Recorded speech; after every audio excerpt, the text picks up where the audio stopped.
फिर रब अज़्ज़ा वजल ने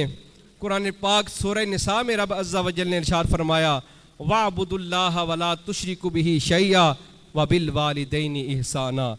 रब अज़्ज़ा वजल ने, मैंने पहले ये बता दिया कि रब अज़्ज़ा वजल ने अक्सर मकामात पर कुरान पाक का अगर मुताला किया जाए तो जहाँ रब ताला ने अपनी इबादत करने का हुक्म इरशाद फरमाया है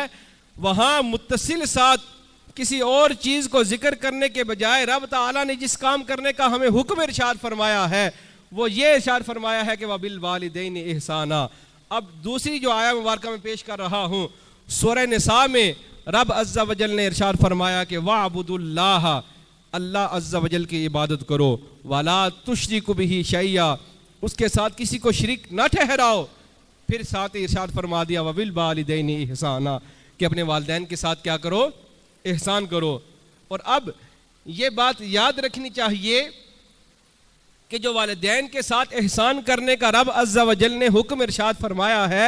ये सिर्फ उम्मत मुहम्मदी के साथ खास नहीं बल्कि पहली उम्मतों को भी रब अज़्ज़ा वजल ने यही हुक्म इरशाद फरमाया कि अपने वालिदैन के साथ क्या करो, एहसान करो। जैसा कि कुरान पाक में रब अज़्ज़ा वजल ने इरशाद फरमाया वाइज़ अहज़ना मीसाका बनी इसराइल ला ताबुदूना इल्लल्लाह व बिल वालिदैनि इहसाना, कि हमने बनी इसराइल से भी ये अहद लिया है कि तुमने क्या करना है, रब अज़्ज़ा वजल की इबादत करनी है, रब ताला के साथ किसी को शरीक नहीं ठहराना। और साथ ही साथ इरशाद फरमा दिया वबिल वालिदैनि इहसाना, अपने वालिदैन के साथ क्या करो, एहसान करो। वालिदैन के साथ क्या करना है, एहसान करना है।